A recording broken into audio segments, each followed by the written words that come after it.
Всем привет, с вами Голый Король. Сегодня хочется ностальгнуть по мультипликационному сериалу 90-х годов The Addams Family. И я нашел такой прикольный ролик, просто антологический. Я его начал смотреть, посмотрел буквально минуты 3 и понял, что я хотел бы его немножко, наверное, по ходу дела еще и комментировать иногда. Вот, поэтому давайте вместе посмотрим. Это вообще, на самом деле, первый мультик. Короче, это первое, что я увидел про Адамсов вообще в жизни. И только потом, со временем, я узнал, что это не, ну, как бы, как бы, не самое первое творение об этой семье. Потом уже я уже полез копаться, уже выяснил, что был, значит, черно-белый сериал.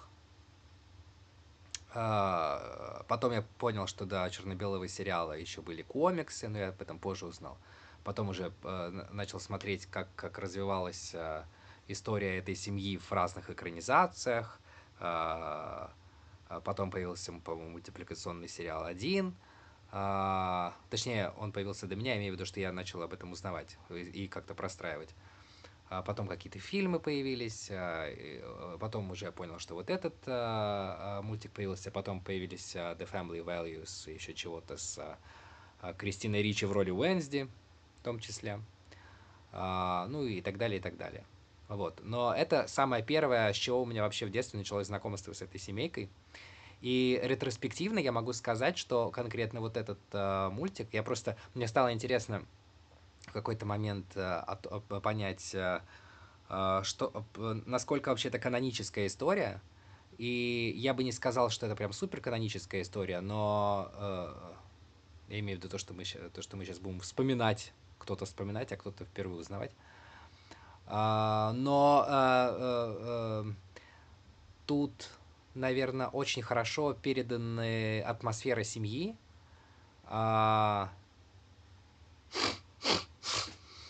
их какие-то внутренние установки, и юмор, конечно же, потому что на самом деле Адамс это всегда про юмор. Вот это абсолютная пафосная нудятина, которую нам продают в Уэнсди, это не они.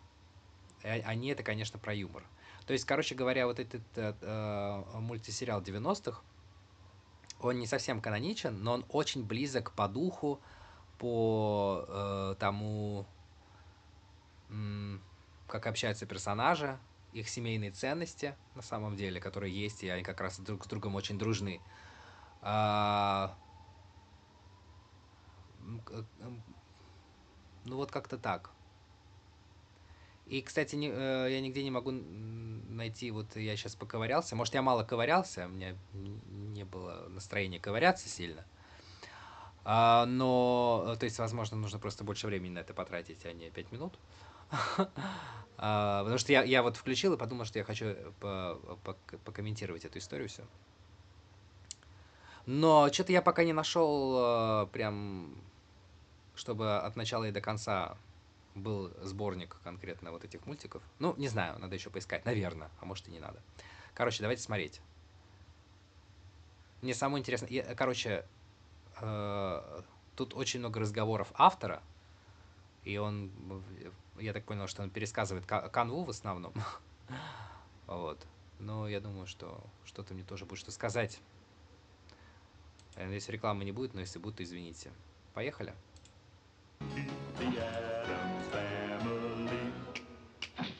Revival of the macabre live action hit the TV screens and brought our beloved spooky characters into our Saturday morning lineup. In a full package too, complete with finger snaps, graveyard gags, and just the right amount of morbid mischief. In this version, the Addams family is a bit more wholesome, but don't worry, they still have a pet lion, a talking disembodied hand, and a knack for gardening in graveyards. So grab your bat-shaped cookies and settle in. We're diving coffin first into the delightfully odd world of the Addams family. Don't give up, dear.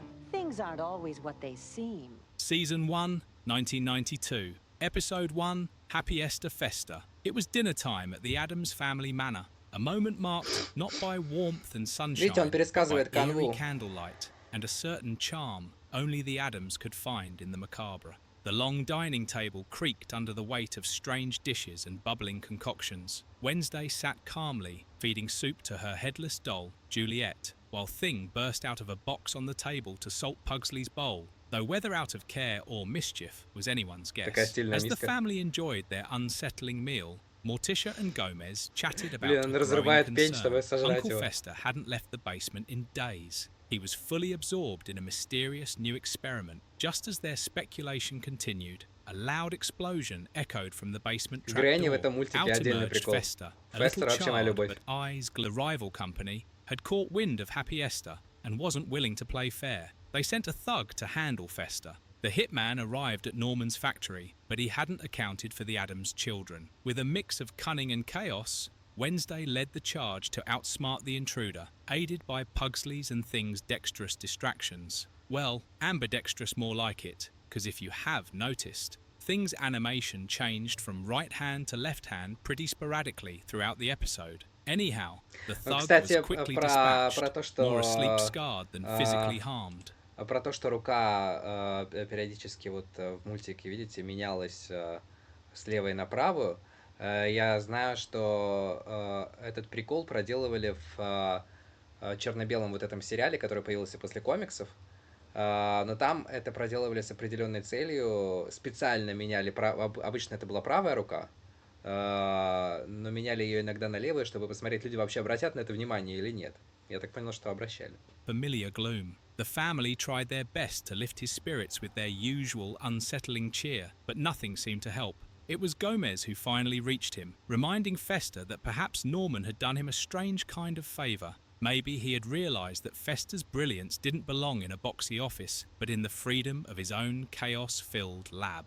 Perhaps, Gomez suggested, the world would benefit more from Fester's free mind than a single corporation ever could. Then, unexpectedly, the television flickered to life with breaking news. Reporters were in a frenzy. Norman's new line of Happy Esther underwear had hit the shelves and customers were complaining en masse. The fabric, it turned out, was incredibly itchy. Outrage spread like wildfire, and the media was having a field day. Полную версию, полный ролик вы можете посмотреть по ссылке в описании. Естественно, я даю ссылку на тех, and in his mind, чьим ресурсом я пользуюсь, чтобы обозревать. Without hesitation, Fester rushed to the press conference. Здесь понятно, что сейчас здесь вы только слышите мои комментарии какие-то в основном. Later that night, to make matters worse, their school had assigned them a new project under the banner of creative problem solving through junior career exploration. It was meant to inspire young minds to think outside the box while exploring potential professional futures. But to the Addams siblings, it felt more like a social experiment devised by a cheerful tormentor. Well, to Wednesday anyhow, career exploration, in the sun. It was almost too much to bear for her, but surprisingly, Morticia thinks it is a wonderful project. As the kids brooded over their assignment, Gus returned from what could only be described as a traumatic vacation, an unfortunate stay at a generic, soul-draining hotel that lacked even the most basic cobweb decor. He needed a recharger, and what better way than hanging upside down? While Gomez recharged, Morticia told him about the kids' project. Wednesday proposed the idea of opening an onion aid stand. You know, lemonades made with onions? Yeah, that. Блин, прикольно. У них вот эти фишки здесь постоянные. Типа какая-то змея проползает, типа по стенке, там какое-то щупальце, какое-то животное, какие-то глаза, картины, которые там кричат, я не знаю, что это так прикольно. Просто это придает такую атмосферу. И я, опять же, могу сказать, что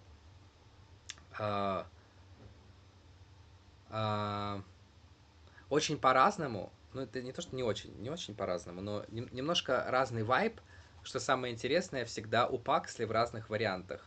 Например, в черно-белом этом сериале, так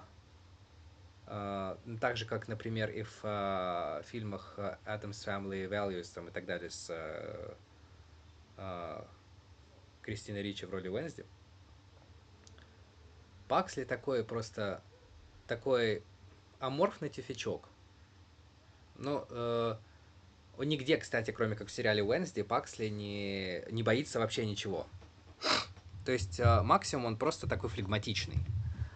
Где-то, типа, в других анимационных фильмах, сериалах точнее. Нет, это был фильм. В анимационном фильме, да. Почему анимационном я говорю? Не анимационном. Да, нет, в других мультиках и в просто фильме другом, я не помню, как он называется. Есть один с... Не помню кем, есть еще с Дэрил Ханной, это вообще пиздец. Это лучше вообще не смотреть. Дэрил Ханна, конечно, прекрасна сама по себе, но вот конкретно вот эта экранизация ужасна. Ну, неважно. Где-то, короче, он более инициативный, Паксли. И здесь как раз вот это... Да, в новых мультиках 21-го или там 20-го, 21-го или 21-го или какого там, короче, вот этих двух новых прекраснейших мультиков. Кстати, мне кажется, стоит их засмотреть. Пересмотреть мне еще раз. Очень, очень, кстати, это опять же к вопросу о том, что кто-то может говорить, что, типа, вот я машню на новых, там, на Уэнсди, еще на что-то, на новых Аддамсов, потому что, типа, помню, как старое было лучше. Но вот эти вот новые два мультика, по-моему, 20-й и 21 год, я могу ошибаться. Ну, вот эти самые-самые новые. Это прям супер канонично, это прям супер правильная атмосфера, это прям абсолютное попадание в персонажей, это юмор, это вообще очень круто. Поэтому, видите, я как раз этим очень доволен, несмотря на то, что это вот что-то новенькое, а не старенькое. Очень хорошо попали. Вот. И там в этих новых мультиках, и в этом, например, мультике, и, короче, в ряде еще некоторых работ, Паксли, наоборот, более инициативен, и он злой, и он маньяк, он опаснее, чем Уэнсди, на самом деле. Norman viewed the Addams family business as an existential threat to his idea of a respectable neighborhood. He made it his mission to sabotage the venture. Meanwhile, his son goes over to Addams' mansion. He tells Wednesday and Pugsley how less thrilled their father is with Dead and Breakfast. However, he also laments how funny his project is, underwear-themed popsicles. Listening to this, despite their initial hesitation, the siblings threw themselves into the project, determined to see it through. Back at the Addamses' Dead and Breakfast, their failure he would pursue. He threw himself into doomed ventures with giddy abandon. In a matter of a few hours, he somehow managed to triple his already considerable fortune. It was exasperating. Every misstep turned into a masterstroke. Every flop found its audience. Even Uncle Fester's ill-advised contribution became a hit in avant-garde circles. Gomez had never been more defeated by success. Just when despair began to creep in, здесь вообще обыгрывается вот эта тема, что Гомес Адамс очень успешный бизнесмен, но он ведет свой бизнес вообще через жопу. И каким-то образом странным у него это получается. Никто не объясняет как. В этом типа и шутка, на самом деле. И в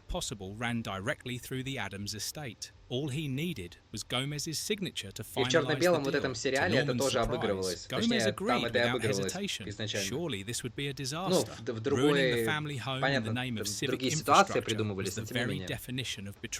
There was compensation in return. Norman, livid, was forced to concede. Not only would the Addams home be spared, but the freeway would now be rerouted through Norman Meyer's own property. The construction began anew, this time cutting directly through Norman's prized lawn. Meanwhile, the Addams mansion remained untouched, its strange angles and shadowy turrets rising defiantly from the misty swamp like a Gothic monument to persistence. However, Gomez was pretty disappointed. He simply failed to fail. That stuck a chord with him. Тихо, сколько там этажей? Gomez was from the misty swamp like a Gothic monument to persistent turrets rising.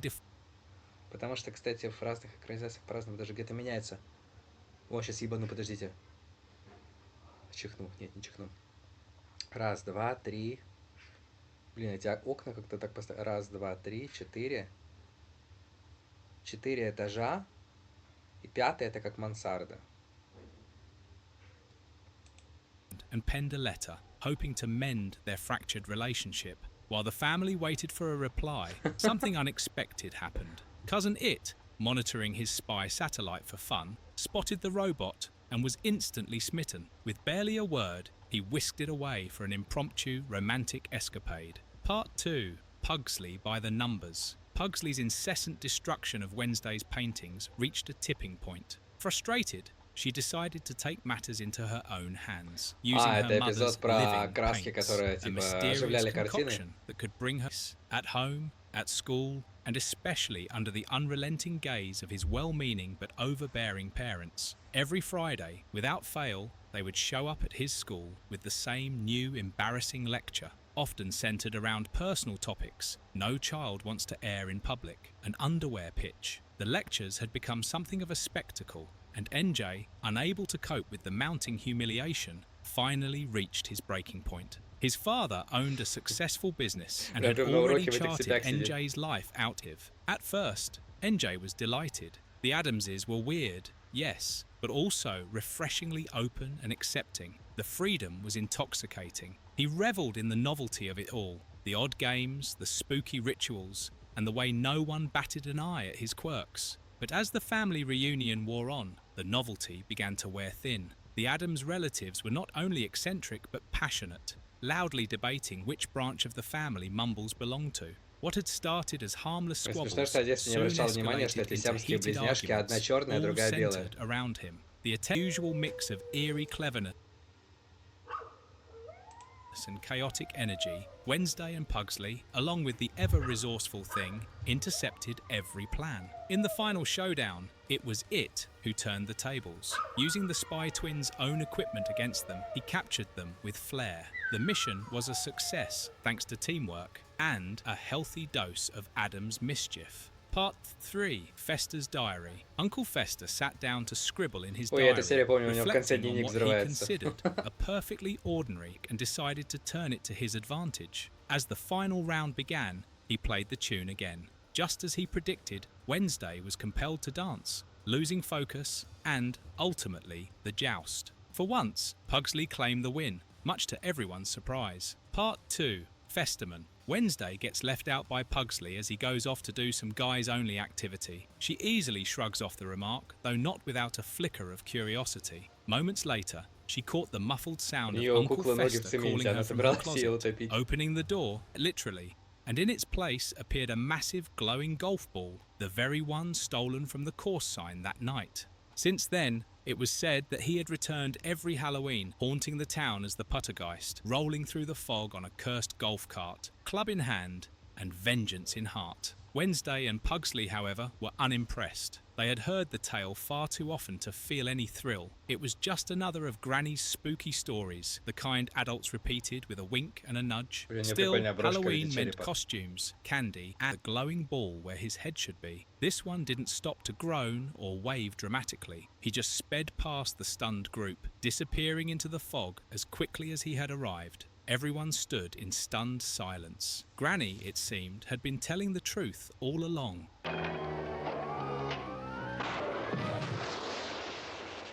Episode 9, FTV. Another macabre day at the Addams family mansion. Uncle Fester was feeling unusually restless. The Addams mansion buzzed with its youth. The Norman Myers visited Fester in jail. While the Addamses were delighted by his improved spirits and inmate popularity, Norman and his wife, Normina, were still convinced they'd uncovered a scandal. Their certainty, however, began to unravel when Wednesday, Pugsley, and Thing burst into the jail with Cousin It in tow. Perfectly safe, perfectly styled, and very much alive. The case was immediately dropped. Fester was released, and though he was grateful to be back home, he... Блин, что интересно, это то, что вот что абсолютно не канонично, это здесь, в этом мультике, Фестер обладает умением самопроизвольно взрываться. На самом деле, вот в сериале Уэнсди, на который я машню бесконечно, но у них точное попадание в Фестера и почти точное в Паксли, ну, кроме вот этого момента со страхом, уже Паксли ничего не боится никогда. Они как раз вот обыгрывают историю с электричеством. И это ближе к канонической истории, потому что у Фестера действительно, ну, изначально не было такого, что он пулялся электричеством, но у него действительно была вот эта вот невероятная способность проводить ток через себя, и как бы и ничего ему не было. И при этом его как-то производить так, что он действительно еще вот даже в черно-белом этом сериале, даже этот был момент, и потом в Addams Family Values, когда у него лампочка во рту загоралась просто потому, что он так хотел. And finally, towering at 20 feet tall, his fingers stretching like tree branches. Chaos followed as the family tried to manage their now giant companion. Eventually, they guided Thing through the car wash, a peculiar but effective method of reversing the effects and returning him to normal size. In the end, Granny had to admit what the rest already knew: she needed glasses. Part 2. Little Bad Riding Hood. Wednesday sat with Pugsley, reading aloud from her latest creation, Книга с Little языком, Bad это так Riding Hood, прекрасно. a Язык dark twist закладка. on the classic fairy Я, кстати, tale. помню, да, In her это version, she cast частая herself история, as когда в Little мультиках Bad просто Riding обыгрываются Hood, какие-то draped in сюжеты. black instead of В red. Гриффинах Thing часто так played делают. the part, at least. By the end, Pugsley looked mildly horrified, while Wednesday was visibly pleased. For her, it was the perfect story. Part 3. Metamorphosister. Tired of being the constant target of Wednesday's macabre sense of humour, Pugsley decided it was time for payback. When he and Thing spotted the local dog catcher prowling the neighbourhood, inspiration struck. If he could turn Wednesday into a dog, she might finally experience a little of the torment she so often dished out. Эту серию я With a тоже помню, chemistry кстати. set, Uncle Fester had once trampled and thrashed with each transformation, his original plan spiralling into chaos. Frustrated, he bemoaned his failure to send her to the pound. But Wednesday, clearly relishing the mayhem, made it clear she preferred this outcome. Seeing her delight, Pugsley gave up trying to reverse the spell. Thing, ever the accomplice, continued changing her into one beast after another, while Pugsley braced himself for the next round. Это опять про оживляющие краски, я помню. Они в конце пели песню. Фестер, по-моему, нарисовал гаргулей. Нет, кто-то нарисовал гаргулей, по-моему, мартиша. Он что-то там мазнул, они типа стали реальными. Потом меня загоняли в картину, и в конце пели песню про gargoyles. But she's not alone. Unbeknownst to her, Thing has returned, still determined to contribute to Morticia's masterpieces, as Normina raises her hand to deface a particularly haunting painting of gargoyles perched on a cathedral ledge. Thing springs into action, slapping the brush from her grasp. Startled and defeated, Normina flees. With the studio now empty and no one left to stop him, Thing sees an opportunity. Wanting to surprise Morticia with a secret collaboration, he decides to urges the cop to arrest Morticia. But just in time, the art critic from before appears, and he, for the first time, finds beauty in macabre. As always, the Addams family walks the line between chaos and charm, and somehow everything turns out delightfully strange. Episode 2. No ifs, ands, or butlers. When you're part of the Addams family, eccentricity is expected. But even among them, Lurch's latest liked to be a cowboy, and now he was content to be with his family, doing his job. Episode 3. Jack and Jill and the Beanstalk Festerman returns hand-delivered. Part 1. Jack and Jill and the Beanstalk. One night, Uncle Fester, who was having a little trouble sleeping, went to the Addams siblings. He asked Wednesday and Pugsley for a bedtime story. Something sweet, he said, with a hint of doom. The siblings exchanged a glance and began their version of a classic tale, twisted in true Addams fashion.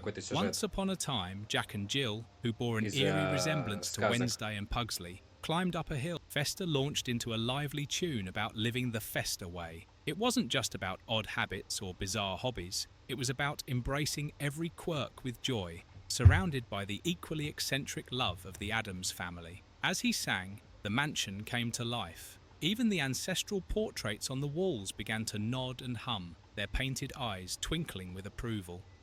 Darling, are you all right? Unfortunately, yes, but maybe I won't miss next time. Episode 7. Camp Addams took a back seat for the kiddos. The refreshing oddity was still very much on the menu. In fact, for a whole generation of 90s kids, it was their grand entrance into the quirky world of the Addams family. Its legacy endures in memes, reruns, which set the stage for the fabulous Tim Burton Wednesday makeover. Watch out, as Season 2 is coming your way this year. If you enjoyed the video, do subscribe to our channel for more of this cartoon awesomeness. Ну, прикольно. Давайте посмотрим одну какую-нибудь серию старенькую. Черно-белый сериал.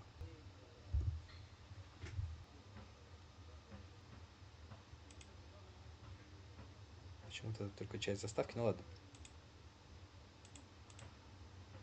Addams Family.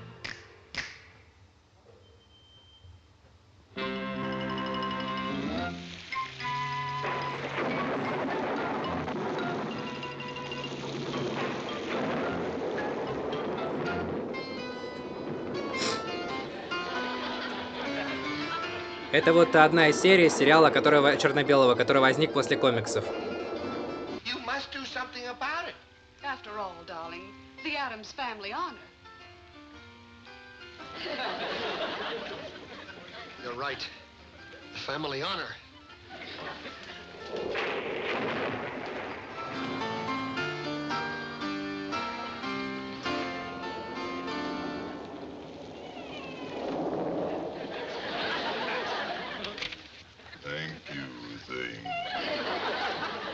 Шикарно. On fire. You spoiled the boy, that's what you've done. How? How? Well, what other boy has a playroom like this? I don't see any harm in a few simple toys. You call this rat a simple toy? Why, this is luxury. Pure luxury. And how about this battle axe? It was the boy's 5th birthday. And he was so tired of his blowgun. Oh, fine. Бля, это что, не строчка, это шедевр. There wouldn't even... Oh, well, there's really nothing to worry about. Oh, yes, there is. A 10-year-old boy sneaking around in a Boy Scout uniform. Darling, there's something I was hoping I wouldn't have to tell you. The other afternoon, I saw Pugsley playing with a bat. A bat? Oh, well, that's more like our boy. A baseball bat. It's a game played outdoors in the sun. Oh, Тут типа игра слов. That как битый, как летучая мышь. Она подумала, что он играет с летучей мышью, а потом оказалось, что с битой. Tomorrow's another... Oh, let me do that. You did mine last night. Oh, that scent's beautiful. Buy a barrel of it. that's the only way it comes. Darling, I'm sorry. I just can't think of anything tonight except our poor Pugsley. I understand. Кстати, насколько я понимаю, это был такой чудовищный во всех смыслах этого слова прорыв, потому что на телевидении в то время нельзя было транслировать вообще никакого, ни в каком виде эротические отношения. Даже если это вот в наше время эта сцена смотрится обычно, а тогда это было что-то из ряда вон выходящее. То есть нельзя было показывать вот такие взаимоотношения. И в этом смысле Addams Family были прорывом. The real you. It's not the same without little Pugsley. He's a great train wrecker. It's a shame to see natural talent go to waste. Tish, would you like to see me blow up 3 trains? Oh, darling, you know I would. But I have to fix your lunch. We're having your favorite. Eye of Newt. Broiled. Отварной глаз внутри. Gomez! What is it? He's out there, playing with it. Maybe it's a baby armadillo. Please, let's not pretend. We all know what it is. It's a P-U-P-P-Y. Lurch? You rang. Go get Pugsley and take him to his room. Real tragedy in this house.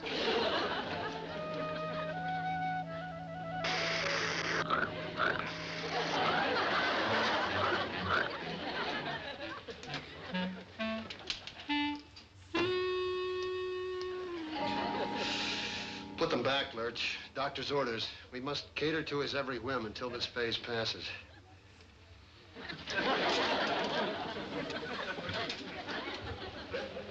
Здесь у Ларча такая укладка модная. You really like the way your Uncle Fester looks? Oh, sure. He looks fine. I can see we're going to have quite a chat. What's going on? He's up there. With Pugsley? Yes. Oh, dear. Maybe we shouldn't have taken his axe away when he was a baby. He seemed so happy chopping up things. And it was good exercise. Типа нельзя было у него Wish I топор knew what отнимать, was когда он going был on up маленький. there. Так, ну прикольно. С вами был Голый Король. Спасибо, что со мной были. Ну, прикольная серия, кстати. Очень юмористическая. Тут много, мы их, конечно, все смотреть не будем. Это мы так на контрасте глянули. Все, всем хорошего всего.